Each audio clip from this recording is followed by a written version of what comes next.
Hola, ¿qué tal? Gracias por acompañarnos. Bienvenidos a este programa más de Jimbre Comparte el podcast.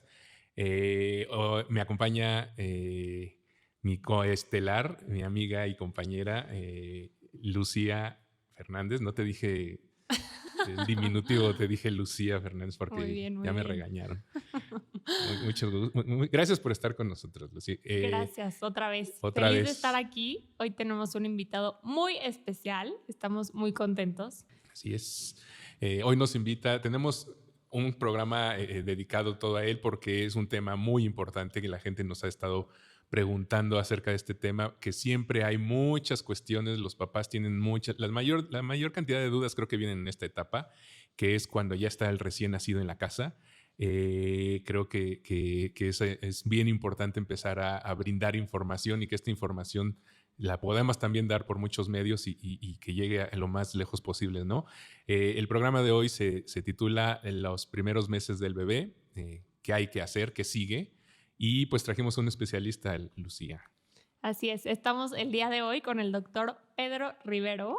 Muchísimas gracias por estar aquí, Pedro. De verdad, me parece espectacular poder tener a alguien como tú, un experto sobre los primeros meses de vida y que nos puedas pues, compartir un poquito de tu conocimiento el día de hoy. Pero Pe- ¿por qué no? Pedro es pediatra, es importante decirlo. Exacto. Aparte, no solo es médico, es pediatra, su especialidad es pediatría, Exacto. y ¿Por que se qué no? presente, ¿no? Exacto. ¿Por qué no te presentas para que todo el mundo te conozca? Claro, hola. Muchísimas gracias por la invitación a los dos. La verdad es que feliz de estar aquí con ustedes en un lugar tan importante como para el desarrollo de los niños. Yo soy pediatra, soy egresado de medicina de la Universidad de Anáhuac. Luego me formé como pediatra en el Hospital Infantil Privado, avalado por la UNAM. Trabajé un tiempo en el Hospital Infantil Privado y de ahí migré al ABC de Santa Fe, donde actualmente estoy trabajando, y ahí está su casa también. Ahorita les Muchas damos las redes gracias. sociales y tus puntos de contacto Claro, por sí. si lo quieren buscar más adelante. Bueno, empezamos con las preguntas. Más que preguntas, esta vez no te vamos a preguntar nosotros. Tú eres el que sabe más de este tema. ¿Qué es lo que te preguntan los papás? ¿Cuáles son las primeras dudas con las que llegan los papás con el bebé recién nacido? Mira, la verdad es que cuando llega un recién nacido a la casa es todo un evento, toda una ceremonia, ¿no? Y lo principal que le vienen a los papás son miedos, dudas, Claro. sobre todo los papás primerizos. Claro, ¿no? sí. No saben a lo que se van a enfrentar, ¿no? Yo de broma les platico en el hospital que cuando les quitan el chip de seguridad, en ese momento ya los niños empiezan a llorar y ahora sí ya es tu problema, se vuelven resuélvelo. el terror, ¿no?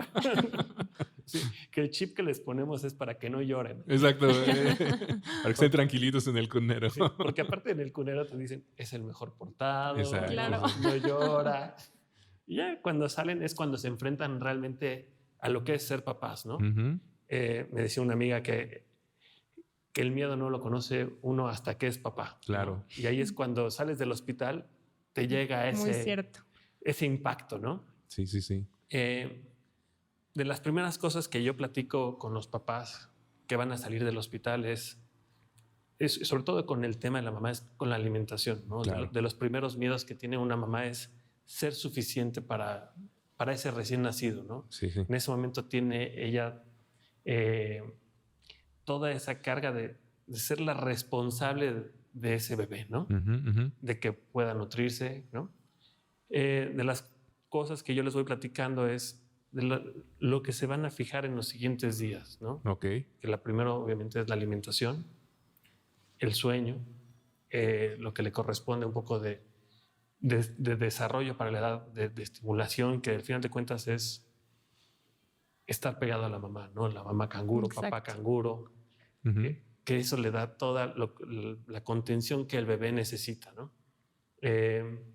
Entonces, de lo que platico un poco es de las rutinas que tienen que tener los bebés en casa, cómo pueden empezar a identificar si el llanto es por hambre, si el llanto es por sueño, porque quiere cambiarse de lugar, ¿no? Que muchas veces no siempre es hambre, ¿no? O sea, claro. Aquí es donde empiezas a conocer a tu bebé, ¿no? Exacto. Y yo es justo lo que les digo, tienen que tener paciencia y conocerse, es un tiempo en el que se van a conocer. Sí, es cierto, y totalmente. Creo que las mamás que nos acompañan y que son parte de esta comunidad muchas veces llegan con esta idea de te juro que leí todos los libros, platiqué con todas mis amigas que ya tenían bebés y no tiene nada que ver, es blanco y negro, nunca me lo pintaron así.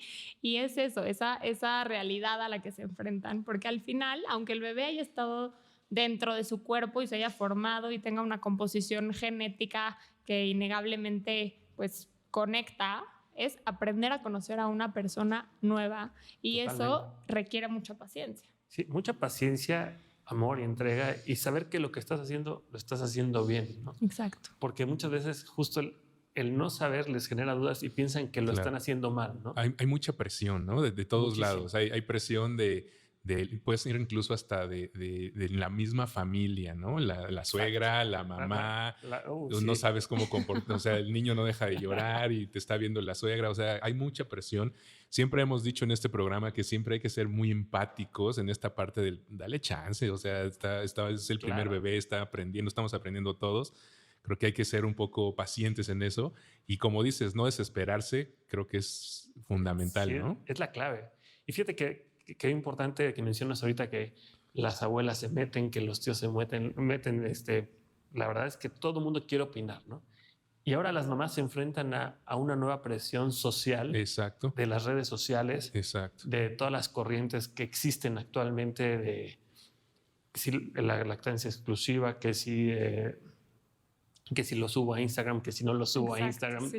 Quieren compartir toda su experiencia como mamás, ¿no? Entonces eso le mete todavía muchísimo más presión. Y que la presión y más bien la comparación a partir de redes sociales pues es prácticamente inevitable. Y algo bien importante, ahorita que dices de que el internet también vino a poner un punto, también vino a poner un riesgo.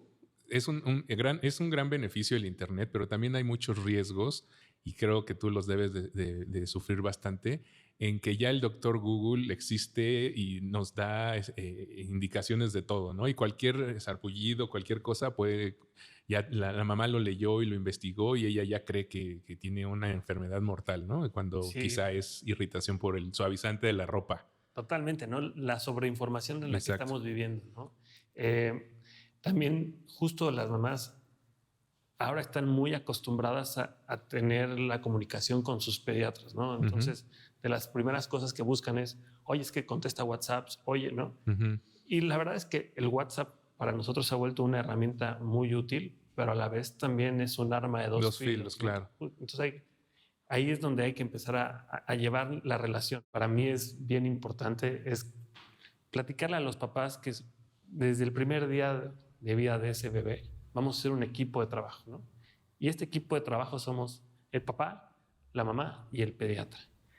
Y que poco a poco vamos a ir trabajando en nuestra relación, también nos estamos conociendo y vamos a empezar a ir tomando de la mano algunas ideas e irlas construyendo entre los tres, ¿no? Entonces al principio hay mucha comunicación entre los pediatras y los papás y poco a poco se va abriendo ese canal de comunicación y nos vamos a ir entendiendo, y lo que va haciendo que las cosas vayan fluyendo mucho más fácil, ¿no?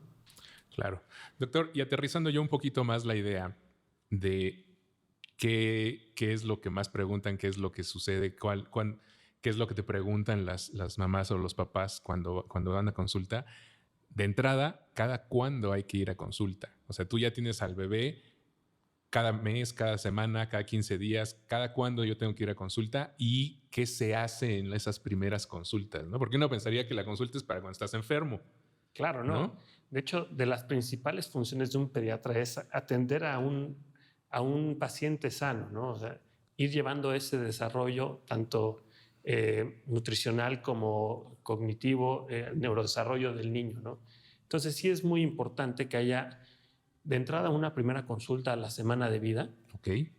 Esa consulta es fundamental para hacer base y ver cómo les fue a los papás en la primera semana, ¿no? Okay. Cómo comió el bebé, si hubo algún cambio en la coloración de la piel o si hubo algún otro problema durante esta semana de vida, ¿no?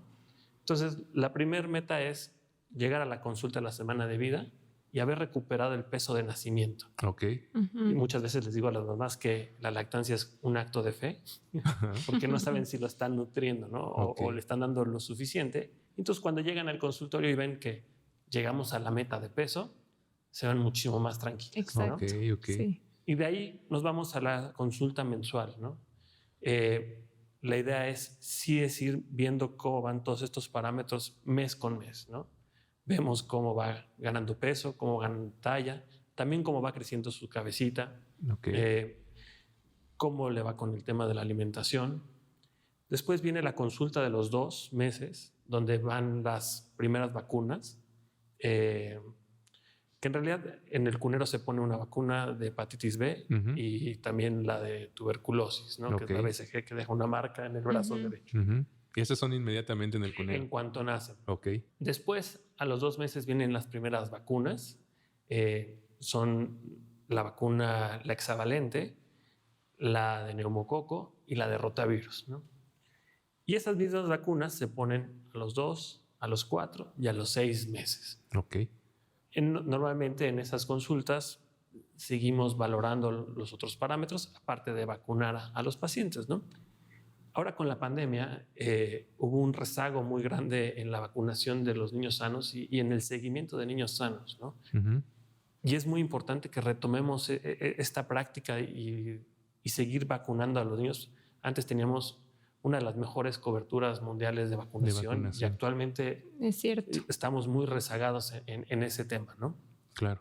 Pues realmente creo que, número uno, retomar lo que dijiste de la importancia de mantener esta comunicación, porque creo que a veces los papás, aunque tengan mucha confianza en el doctor, se van a casa y salen muchas dudas. ¿Cuáles son esas primeras dudas con las que se acercan a ti con respecto a estas partes tan importantes que dijiste en cuanto a la rutina del bebé, del sueño, de la alimentación que incluye la lactancia?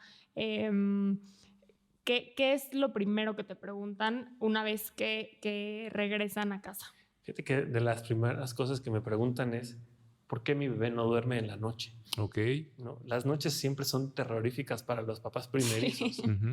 Y aquí es muy simple. El ciclo circadiano, que es cómo se regula el sueño en los niños, ellos están acostumbrados cuando están en el útero a estar despiertos en la noche, ¿no? Claro, y hace muchísimo sentido. Exacto. Y entonces cuando nacen hay que enseñarles que la noche no es para echar fiesta, sino para dormir, ¿no? Y entonces hacer ese cambio toma más o menos 15 días en los que tú tienes que enseñarles que cuando se despierte que le den de comer, prender una luz tenue, no hacerles ruido, no hablarles, para irles enseñando que la noche es para dormir, ¿no? Y entonces de pronto ahí es cuando entra el pánico en los papás, es que mi bebé tiene algo. ¿Por qué? Porque no deja llorar en la noche y está llorando todo el tiempo y entonces ahora sí se empieza a quejar.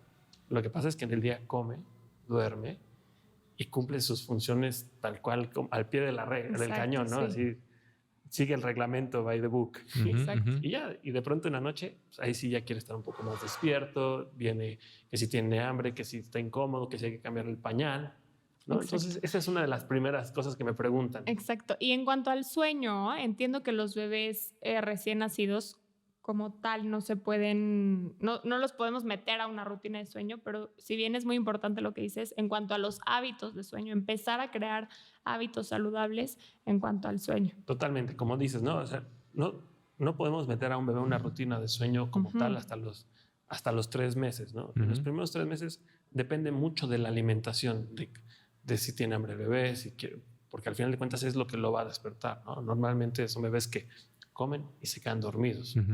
Entonces, sí, ahí no podemos meterlo tanto en una rutina como a los 3 meses, pero sí es importante ir trabajando en esas rutinas porque te van a ir dando la seguridad de conocer a tu bebé y saber qué es lo que le está pasando en esos momentos, ¿no? Los bebés son muy rutinarios. Entonces, en cuanto lo sacas de su rutina, va a estar incómodo, va a llorar.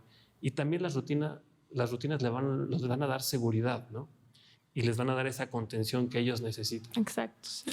Doctor, hace rato mencionaste de esta parte de conocer al bebé, los tipos de llanto y por qué va a estar llorando.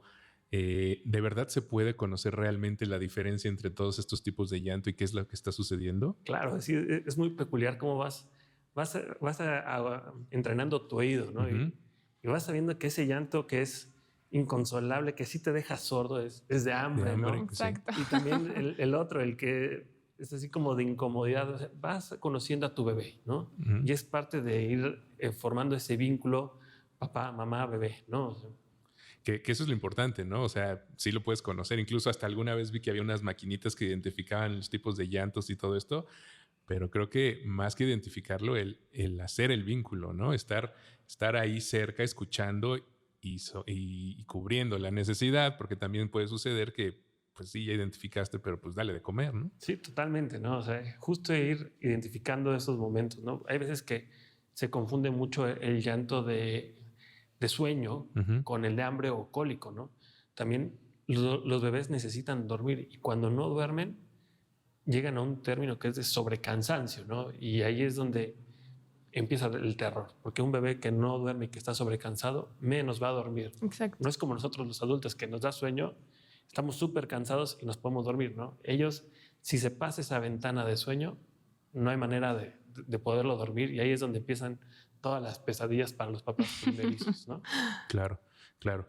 Y en cuanto al cólico, ahorita mencionaste los famosos cólicos, que si bien son un dolor de cabeza para los papás y para los chiquitos, pues un dolor terrible. ¿De dónde viene el cólico? Okay, fíjate que está muy interesante que así como lo describiste, ¿no? Porque también el cólico de pronto se vuelve una pesadilla para el pediatra. Porque todos los libros de pediatría y de medicina te dicen que no hay nada que hacerle al cólico, ¿no? El cólico, al final de cuentas, es una inmadurez del sistema gastrointestinal. Exacto.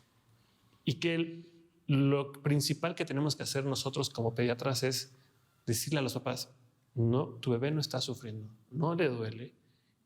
Lo que tienes que hacer es buscar diferentes formas de contenerlo, ¿no? Y ahí es donde podemos utilizar el masaje infantil en el abdomen, ¿no? Uh-huh. Que si le mueves las piernitas, ponerle un cojincito caliente. Y sí hay algunas formas farmacológicas en las que nos podemos ayudar, ¿no? Ahora se ha estudiado mucho los probióticos y ya hay ciertas cepas de probióticos que ayudan a disminuir el cólico del lactante, ¿no? Pero en realidad, si tú te vas a toda la bibliografía, es muy difícil porque dicen, no hay un tratamiento farmacológico que se lo quite, ¿no? Y es de las principales cosas que los papás no pueden entender, ¿no? Que a veces con medicinas no se resuelven todas las cosas. Exacto. Y sí, como dices, yo tengo talleres de masaje infantil y justamente lo que les menciono a los papás es que podemos aliviar el dolor, pero si bien esa condición, o no sé cómo llamarlo, no va a desaparecer hasta que este sistema esté maduro. Eso lo va a traer el tiempo. Así es que paciencia, contención y justamente lo que podemos hacer es ayudar, ¿no? Exacto, totalmente. Sí. Esa es la mejor forma, ¿no? Y comunicarlo, ¿no? Es donde este equipo que les platico se hace fundamental, ¿no? No es lo mismo que tú le digas al papá, oye, no te preocupes, es cólico, va a estar bien, ten paciencia a la incertidumbre que pueden tener ellos a las 2 de la mañana de mi bebé está llorando y no sé qué es lo que está pasando, sí, ¿no? Doctor, hablamos ya de las visitas programadas y de todo esto, de que hay la primera semana y luego después cada mes hay que ir a hacer la visita, pero hablando de signos de alerta, de visitar al doctor inmediatamente, al médico, ¿qué nos puedes decir? ¿Qué es lo primero? Yo tengo a un bebé de unas semanas de nacido, ya fui a mi primera consulta de la semana.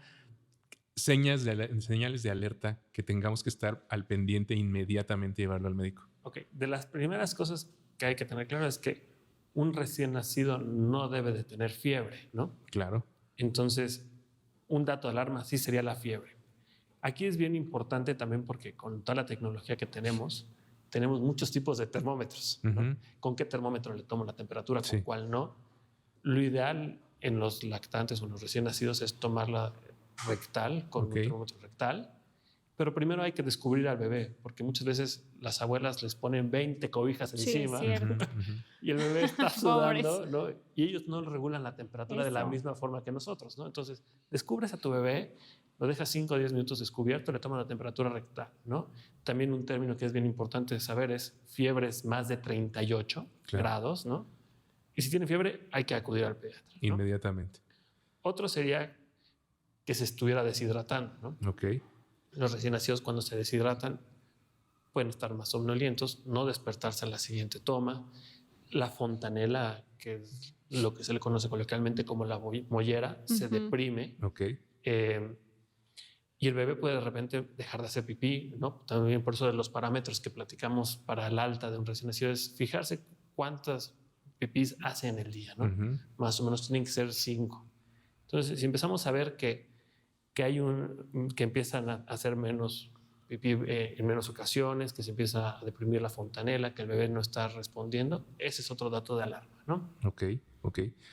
Y inmediatamente hablar al médico, y sobre todo esta parte que también ya mencionamos antes, no le hagan tanto caso al Google, vayan al médico, ¿no? Que es lo importante. O sea, visítenlo, no se esperen a ver si encuentran el resultado el otro día, ¿no? Porque es importantísimo. Y como dice el doctor, es al final un equipo y qué padre que los papás puedan contar con doctores como tú, que sepan que al final el día que tengan algún signo de alarma puedan correr con un especialista y no con Google. Claro, y otra parte que es bien importante es que nosotros como médicos necesitamos ver a los pacientes. Claro. ¿No? Hay muchas cosas que podemos orientar a través de todas las redes, del WhatsApp y demás, pero los diagnósticos y las decisiones se toman viendo a los pacientes, claro, ¿no? Viendo cómo están en ese momento, escuchándolos, tocándolos, y eso nos da a nosotros, al final de cuentas, toda la información que necesitamos para poderlos ayudar de manera temprana, ¿no? Y evitar complicaciones a largo plazo. Claro. Sí, la prevención al final. ¿Cuántos casos, o digamos que en tu carrera como doctor, cuántos de estos enfermedades o signos de alerta pudieron haber sido predecibles? No, muchísimos, ¿no? O sea, yo tuve una experiencia en el Servicio Social de Pediatría muy dura porque un bebé falleció porque al final de cuentas no se estaba hidratando de la manera correcta. Y ya cuando llegó conmigo al hospital estaba amarillo como Bart Simpson, deshidratado, y ya no hubo más que hacerle, ¿no? Y esto fue porque al final de cuentas ella no tenía la manera de comunicarnos que no le estaba pudiendo dar de comer bien, ¿no?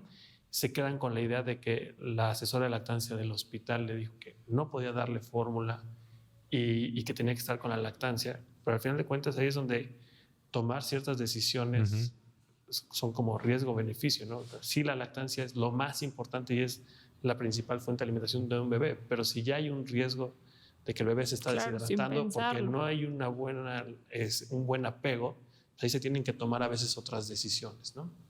Doctor, y hablando, por ejemplo, de esto de la hidratación, se entiende que en los primeros días todo proviene de la leche materna, ¿no? Pero ¿en qué momento yo puedo dar agua, por ejemplo, medidas de agua a un bebé? Mira, en realidad un recién nacido de los 0 a los 6 meses no debe tomar agua, ¿no? Okay. O sea, debe estar con pura lactancia, ¿no? Okay. Y al final de cuentas, esa va a ser su principal aporte de electrolitos y de nutrientes. Okay. Ya después de los 6 meses ya podemos introducir el agua y otras cosas, ¿no? Otros alimentos, ¿no? Sí. De pronto, si un bebé de 3, 4 meses está deshidratado, podemos utilizar los sueros de rehidratación, ¿no? Que al final de cuentas son medicamentos. El suero vida oral se inventó para evitar la deshidratación. Y algo que es bien importante es mencionar a los papás que sí es un medicamento y se tiene que utilizar en casos de deshidratación, ¿no? No es un refresco para que se tome diario, no es opcional, ¿no? Al final de cuentas es un medicamento que tiene los electrolitos necesarios para que ese bebé esté bien hidratado, ¿no? Muy bien. Perfecto. Y yo tengo una pregunta para los papás que están, o más bien para las mamás que están embarazadas, que están por tener a su primer bebé y que están en este proceso de buscar este primer doctor para el bebé. ¿Qué les recomendarías tú? ¿Qué es en lo que se tienen que fijar para saber si ese doctor es el más picudo y el mejor para llevar a su bebé a un desarrollo sano? Qué buena pregunta. Fíjate que así como hay pacientes para los médicos y hay médicos para los pacientes. Exacto.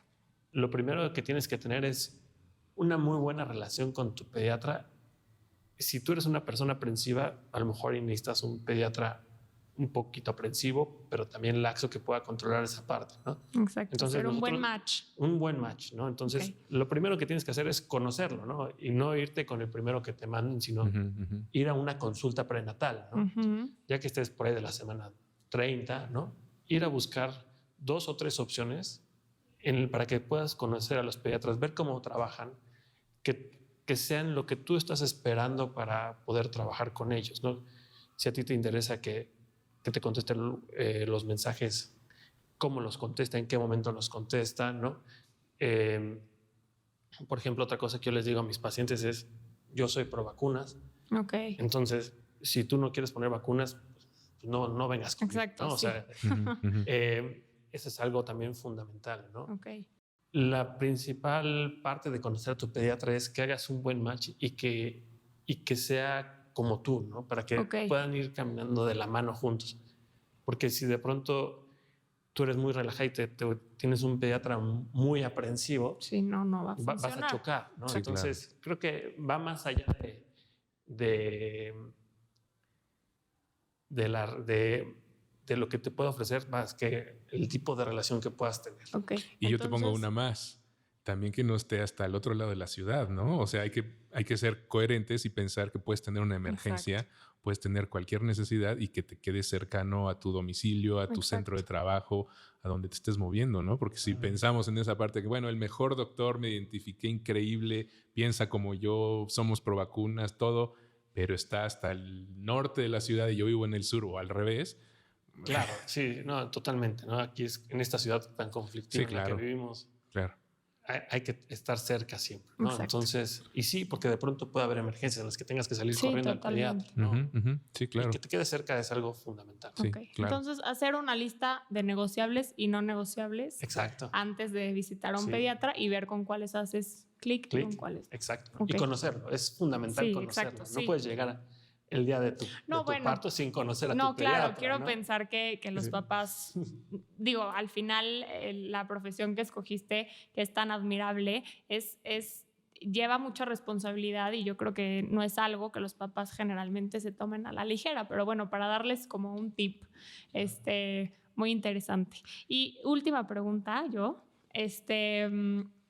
otra vez el escoger esta profesión y esta especialidad conlleva muchísima responsabilidad. Y te quiero preguntar a ti, Pedro, ¿cuál ha sido la experiencia o el mayor aprendizaje que te ha dejado tu carrera como doctor a nivel personal? Fíjate que el ser pediatra fue de esas decisiones que no supe en ese momento por qué las tomé, pero al final de cuentas la vida me llevó a ser pediatra.